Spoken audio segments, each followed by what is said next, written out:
The main street of Hollow Bend was dead quiet. No saloon piano, no voices spilling from the gambling tables. Just rain, steady and cold, pattering on warped boards and leaking roofs. Somewhere in the dark, a door creaked, then slammed. He was on his knees in the mud. Not because he tripped. Not because he was tired. But because someone had made sure he stayed there. His badge lay face down in the muck, half buried, like it didn't mean a damn thing anymore. The lawman's breath came in short, uneven draws. There was a bruise on his cheek, a split in his lip, and the taste of iron in his mouth. His hat was gone. The rain slicked back his hair, dripping down his face, tracing the lines of a man who had ridden too far into the wrong story. The sound of spurs came next. Slow. Measured. Not hurrying. Whoever wore them wanted him to hear every step. She came out of the shadows like a ghost no one prayed for. Coat hanging heavy from the rain, hair plastered to her jaw, eyes burning with something deeper than rage. She didn't hold her gun like a threat. She held it like a promise. The onlookers, if there were any, stayed behind curtains, too afraid to even whisper her name. She stopped inches from him. Close enough for him to smell the faint mix of smoke, gun oil, and wild sage that clung to her. She didn't look at the mud on his knees or the blood on his jaw. Her gaze was fixed on him in a way that made the whole world feel smaller. The moon was a thin silver cut in the sky, hanging low over the desert. Her horse's hooves struck the ground in a steady, hungry rhythm, the kind that eats miles without mercy. No campfire smoke trailed behind her, no sign she'd stopped in days. The wind bit at her cheeks, carrying the taste of distant rain and the faint scent of mesquite. Somewhere out there, beyond the next ridge, rode the man she was chasing.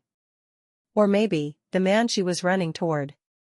The night swallowed everything but the sound of her breath and the creak of the saddle. She didn't look back. Whatever was behind her could stay buried. For now. They'd painted her face on wanted posters in 3 territories, called her a thief, a murderer, a ghost who left no witnesses. The truth was simpler, and worse. She wasn't just riding for gold or blood. She was riding for a name. One man held it, the only man left alive who could speak it. And if she didn't reach him before the sun rose over the Blackthorn Hills, the truth would rot in his throat forever. The horse snorted, muscles straining under the weight of her haste. Somewhere in the dark, a coyote cried out. She didn't flinch. The sound only made her press harder. The man she hunted was her enemy. That much was certain. But he was also her last chance. Every hoofbeat was a question she couldn't yet answer. Was she riding to kill him, or save him? And if she didn't decide soon, the desert would decide for her.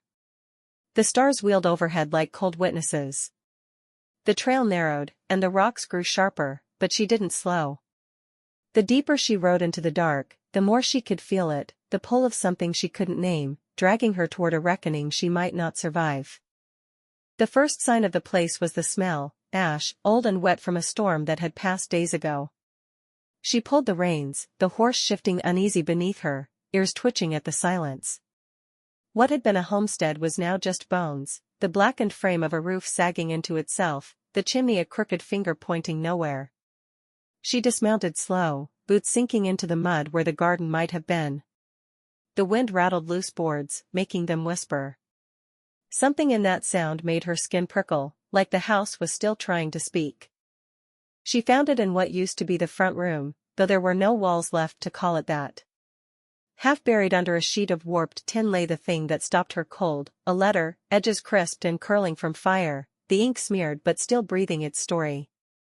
She picked it up with gloved fingers, turning it over like it might burn her too.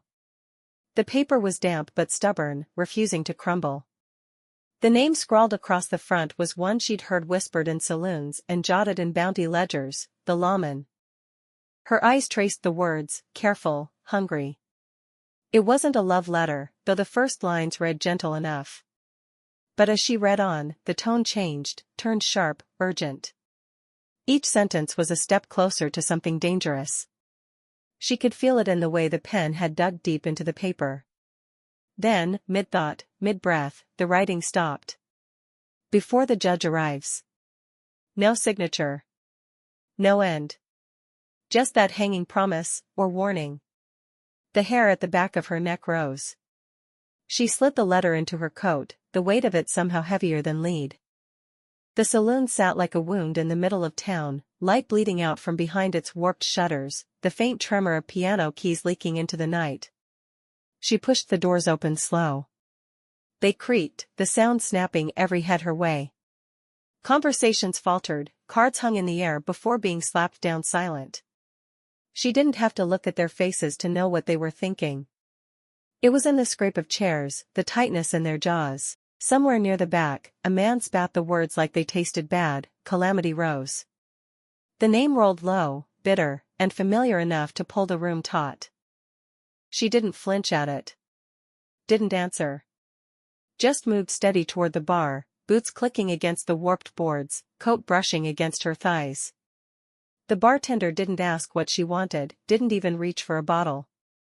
Instead, he slid a small, tarnished key across the counter, his fingers never leaving it until hers touched the metal. Room 6, he murmured, voice barely more than breath. There was no question in it, no invitation either. Just fact. She took the key, turned without a word, and climbed the narrow staircase that groaned under her weight. The hallway smelled of stale whiskey and secrets that never saw daylight. Room 6 waited at the far end, its door half in shadow.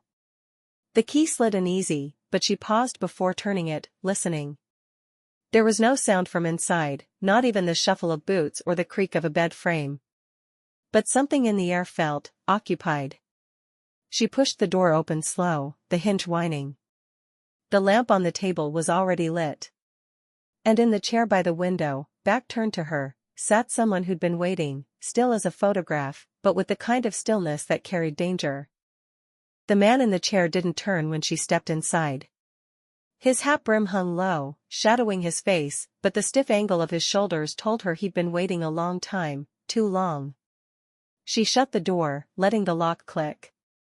That's when she saw it, the dark bloom spreading across his side, the way his hand pressed there, hard, to keep the life from leaking out. He wasn't some stranger. He wore the tin star of a deputy, bent and dulled, but still catching the lamplight. Rose, his voice was raw, sandpaper dragged over stone. Didn't think you'd come. He knew her name, knew it without asking. She didn't move closer. Didn't yet offer help. You've been shot, she said, but it wasn't a question. He gave a slow, humorless grin. Ain't the first time. But, this one's different. His eyes flicked toward the window, as if the night outside was leaning in to hear. I know who you're riding for. I know why. And I know what the lawman meant to you. Her jaw tightened. Nobody spoke about him unless they wanted trouble. He's not the man you think, the deputy went on, each word costing him. Before the judge comes, before they hang him, you need to. The rest never came. The glass behind him exploded in a spray of splinters and dust. The sound hit a heartbeat later, the crack of a rifle rolling across the rooftops. He jerked back in the chair, the star on his chest spinning as if trying to catch the light one last time before it went still. She was already moving, gun drawn, eyes cutting toward the window. In the alley beyond, framed by the shadows, a figure stood with smoke curling from the barrel. And on his chest, catching the lamplight like an accusation, gleamed a marshal's badge. The night tore open with the sound of hooves pounding over rock, each strike echoing through the canyon like a war drum. Rose's breath burned in her chest, the weight of the pistol in her hand a reminder she couldn't afford to miss. The shooter's silhouette darted ahead, weaving through the narrow gut of Dead Man's Gulch, a place where echoes twisted, and a rider could swear death was just a length behind. Dust choked the air, mixing with the sharp tang of gunpowder. Somewhere ahead, a horse screamed, high and ragged, the sound of flesh and bone meeting stone. Then, silence, except for the rasp of her own lungs. She reined in hard, the iron bit clanking. The shooter lay twisted in the dirt, his mount a heaving, broken shadow beside him. He tried to crawl, boots dragging through the gravel, but she was already off her saddle, gun leveled. His hand went not for his weapon, but for the badge pinned to his chest. She ripped it free. The weight in her palm was heavy with meaning, the metal warm from his body. But the name etched faintly along the edge? Not the Lawman's. Not even close. She looked down at him, questions coiling like snakes. "Who sent you?" she asked. His lips parted, but no words came. A shadow passed overhead, not clouds, not the moon's mercy, but the canyon wall itself, swallowing them in darkness as if the gulch had decided it was time to keep its dead. In the distance, another set of hooves, light and fast, receded into the black. She slipped the badge into her coat, the metal cold now, as though it had changed in her hand. Whoever the man in the dust was, he wasn't alone. And whoever else was out here, riding hard under the cover of night, they weren't just after her. They were hunting him too, and that meant the game had just doubled in blood. The river whispered low in the dark, a slow, mournful sound that carried the weight of secrets too heavy for the wind. Rose followed its curve, boots sinking into damp earth, her breath a pale fog in the cold night air. The moon bled silver across the water, catching on something still ahead, a patch of turned soil, fresher than the land around it. She stopped. The grave was shallow, the edges soft, as if whoever put someone here had been in a hurry, or hadn't cared. And resting on the mound, lit pale by the moonlight, was a hat. Not just any hat, the Lawman's, the brim bent, the leather weathered by dust, rain, and time. She stepped closer, her fingers brushing the crown as if touching it might summon the man himself. But the earth beneath it was cold, still settling. The thought struck her like a bullet, had she come all this way, burning through miles and blood, only to find him already in the ground? A shiver ran up her spine, not from the wind, but from the feeling of being watched. Somewhere beyond the reach of the moonlight, branches creaked, and the river seemed to hush, as if the land itself was holding its breath. She knelt, her hand pressing into the damp soil, feeling the truth in its weight. Behind her, the shadows thickened, and for a moment, she imagined the sound of boots in the grass, slow, deliberate, and close enough that she could almost feel the warmth of breath on her neck. But when she turned, there was only the river, dark and endless. Still, the feeling clung to her, and the grave seemed to grow heavier in the silence. She placed the hat back where it lay, the leather slick with dew, and whispered, not sure if it was for him or herself, "If you're down there, I came too late." The river's answer was nothing, but its current carried something downstream, fast, like a warning she couldn't yet read. The fire had burned low, its last embers sighing into the dark. She remembered that night as clearly as if the smoke still curled in her hair. The job had been bloody, 3 men, hard and mean, who'd thought they could outrun their sins. He'd found them first, left the ground slick under their boots. She'd stumbled into his camp long after the killing was done, the moon silvering the edges of his worn coat. He hadn't looked up at first, just kept feeding the fire, the flames licking shadows over his face. But when he finally met her eyes, there was no welcome, only the sharp, quiet question of who she was and why she'd found him. They didn't speak for a long while. The only sounds were the pop of the wood and the distant howl of a coyote too far to matter. Then, without warning, he'd pulled her close, his hands warm despite the cold night. Their lips met, not gentle, but fierce, like 2 people who knew the world would try to take the moment from them before sunrise. That kiss tasted of dust, iron, and something she couldn't name. Later, when the fire was almost gone, he'd leaned back and studied her in the dim light, as though memorizing the lines of her face against the dark. His voice had been quiet, steady, the kind of tone a man used when the truth carried more weight than a bullet. "If the day comes you can't trust me," he'd said, "make sure you're the one to pull the trigger." She'd laughed then, though it wasn't a happy sound. He hadn't laughed with her. That was the thing about him, when he said something like that, it was never meant as poetry. It was a promise. And now, standing in the cold by the river, with his hat on a grave and shadows closing in, she wondered if that day had finally come, and if she was ready to keep her end of it. The canyon was too quiet.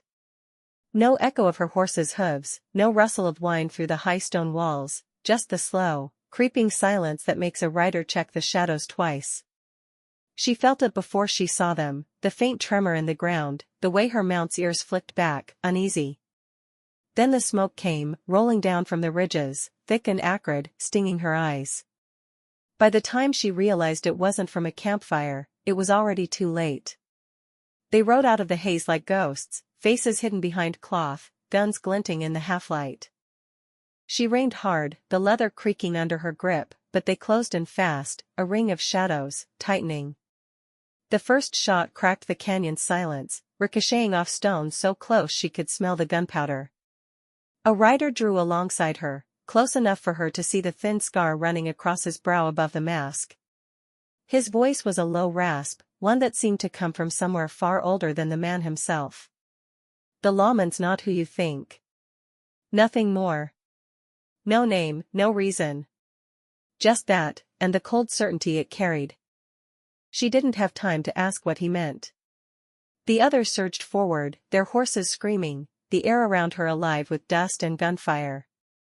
Something struck her shoulder, not a bullet, but a rough hand, dragging her sideways. Her horse reared, the ground pitching beneath her.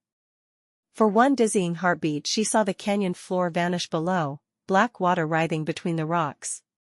Then the world tilted, and she was falling, the rush of the river's roar swallowing the gunfire above. The last thing she heard before the cold closed over her was that same voice, drifting down like smoke, "You'll thank me later."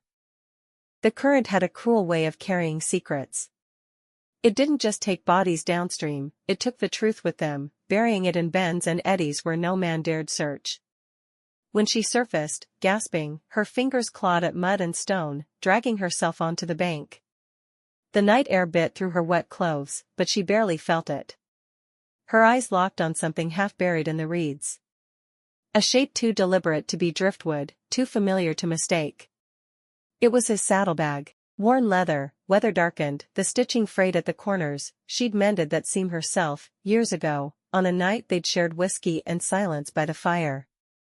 Her breath caught. If the river had delivered this, then he couldn't be far. Hands trembling, she pulled it closer, unbuckling the flap. Inside, the smell of dust, paper, and cold iron. Her fingers closed around a folded packet sealed with red wax.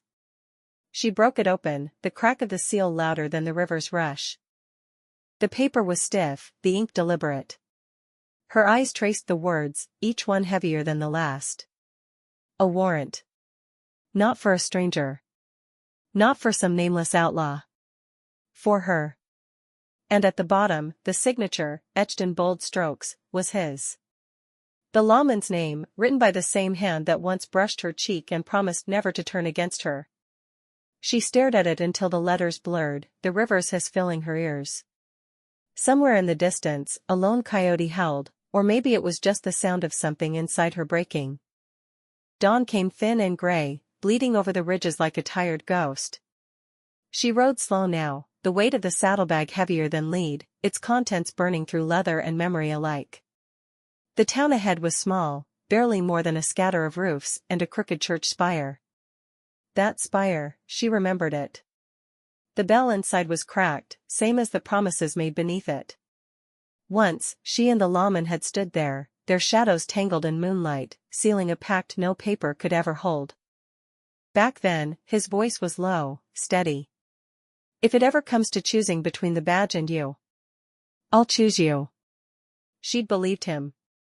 Believed it so much that she'd risked blood, fire, and her own soul for him. Now the warrant in her pack said otherwise. As she dismounted by the church, the bell tolled, one long, hollow note. Her boots sank in the damp earth as she stepped inside, dust motes swirling in the faint light. He was there. Leaning against the altar, coat open, hat low. The same man, yet not. Shadows carved deep lines into his face, and his eyes didn't carry the same fire she'd chased across deserts. Between them, the distance felt wider than the canyon she'd fallen from. "You found it," he said, no greeting, no surprise, just a quiet resignation. She wanted to ask why. She wanted to draw iron. She wanted to, but the bell tolled again, cutting through the silence like a blade, and somewhere outside, boots began to gather in the mud. Back then, his voice was low, steady. If it ever comes to choosing between the badge and you, I'll choose you. She'd believed him. Believed it so much that she'd risked blood, fire, and her own soul for him. Now the warrant in her pack said otherwise. As she dismounted by the church, the bell tolled, one long, hollow note. Her boots sank in the damp earth as she stepped inside, dust motes swirling in the faint light. He was there. Leaning against the altar, coat open, hat low. The same man, yet not. Shadows carved deep lines into his face, and his eyes didn't carry the same fire she'd chased across deserts. Between them, the distance felt wider than the canyon she'd fallen from. You found it, he said, no greeting, no surprise, just a quiet resignation. She wanted to ask why. She wanted to draw iron. She wanted to, but the bell tolled again, cutting through the silence like a blade, and somewhere outside, boots began to gather in the mud. The rain had started again, slow at first, then harder, drumming on the church roof like impatient knuckles. He didn't move toward her. Just stood there, a man caught between confession and judgment. His voice came quiet, careful, as though each word might break in his mouth. That paper, it wasn't to hang you. She didn't answer. Her hand rested on her revolver, fingers cold, thumb just shy of the hammer. He kept talking. Every back alley killer from here to the border had your name. I signed that warrant to put you where they couldn't reach you, in custody, alive. The rain outside swelled, drowning the sound of boots in the street. She searched his face, looking for the man who once swore he'd choose her over the badge. All she found was a stranger with the same voice. If I'd come for you myself, you'd have run.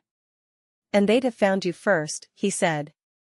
His eyes didn't flinch, but there was something in them, something that might have been truth, or might have been a lie so worn it felt like truth. She wanted to believe him. God help her, she wanted to. But belief was a luxury she'd buried long ago. And outside, the boots stopped moving. Whoever had come, wasn't waiting for the bell to toll again. The street was empty, but the air was thick, like the whole town was holding its breath.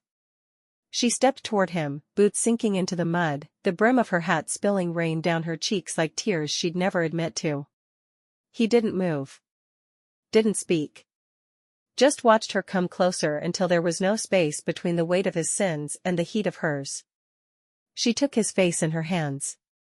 Her lips found his, slow, lingering, the kind of kiss you give when there's no tomorrow to save it for. The kind of kiss that burns and brands. When she pulled back, her eyes were harder than the iron she pressed into his palm. Do it, she whispered, voice shaking with rage and something darker. Or they'll do worse. And right here, this is where you lean in. Because the next breath will change everything. The next second decides whether this is a love story, or an ending written in blood. If you've been holding your breath since she rode into town, now's the time to keep watching. Don't look away. Don't blink. You'll miss the shot.